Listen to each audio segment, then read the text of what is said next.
പശ്ചിമബംഗാളിലെ നോർത്ത് 24 പർഗാനാസിൽ രാസ ഫാക്ടറിയിൽ വലിയ തീപിടുത്തമുണ്ടായെന്ന വാർത്ത വരുന്നു. രക്ഷാപ്രവർത്തനം തുടങ്ങിയിട്ടുണ്ട്. ബൽറാം നെടുങ്ങാടി വിശദാംശങ്ങളുമായി. ബൽറാം, ഇതിൽ ആളപായം ഉണ്ടായിട്ടുണ്ടോ എന്ന വിശദാംശം നമുക്കിപ്പോൾ കിട്ടുന്നുണ്ടോ? വലിയ തീപിടുത്തമാണ്. രാസ ഫാക്ടറി എന്ന് പറയുമ്പോൾ അതിന് ഇമ്പാക്റ്റ് വളരെ വലുതായിരിക്കുമെന്ന് കരുതണമോ? അനുജ, ഇന്ന് രാവിലെയാണ് പശ്ചിമ ബംഗാളിലെ നോർത്ത് 24 പർഗാനാസിലെ രാസ ഫാക്ടറിയിൽ തീപിടുത്തം ഉണ്ടായത്. ഈ രാസ ഫാക്ടറി എന്നുള്ളത് ഒരു പെയിന്റ് ഫാക്ടറിയോടനുബന്ധിച്ച് അവർക്ക് ആവശ്യമായ രാസവസ്തുക്കൾ ഉൽപ്പാദിപ്പിക്കുന്ന ഒരു ഫാക്ടറിയാണ്. അവിടെയാണ് തീപിടുത്തം ഉണ്ടായത്. വലിയ തീപിടുത്തം തന്നെയാണ്.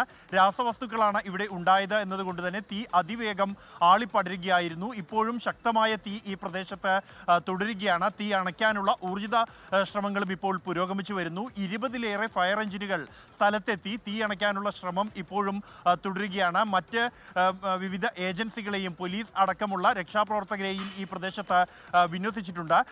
ദീപാവലി അവധി ആയതിനാൽ തന്നെ ഫാക്ടറിക്ക് പ്രവൃത്തി ദിവസമായിരുന്നില്ല എന്നാണ് പ്രാദേശിക അധികൃതരിൽ നിന്നും ലഭ്യമാകുന്ന വിവരം. അതുകൊണ്ട് തന്നെ മറ്റ് സെക്യൂരിറ്റി ജീവനക്കാർ അടക്കമുള്ളവരാണ് ഈ ഫാക്ടറിയിൽ തീപിടുത്തമുണ്ടായ സമയത്ത് ഉണ്ടായിരുന്നത്.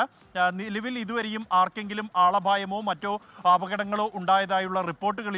എന്നാൽ തീ അതിശക്തമായ തീയാണ് ഇപ്പോഴും തുടരുന്നത്. അത് സമീപ പ്രദേശത്തേക്ക് പടരുന്നത് തടയാൻ ആവശ്യമായ മുൻകരുതൽ നടപടികൾ സ്വീകരിച്ചു കഴിഞ്ഞിരിക്കുന്നു. തീ അണയ്ക്കാനുള്ള ശ്രമങ്ങൾ ഇപ്പോഴും പുരോഗമിക്കുകയാണ്. അനുജ, ലോകത്തെവിടെയായാലും ഏത് സമയത്തും 24 വാർത്തകളും ഓഗ്മെന്റഡ് റിയാലിറ്റി പാക്കേജുകളും എക്സ്പ്ലെയിനറുകളും വിശദമായി കാണാൻ ഞങ്ങളുടെ യൂട്യൂബ് ചാനൽ നിങ്ങൾക്ക് സബ്സ്ക്രൈബ് ചെയ്യാം.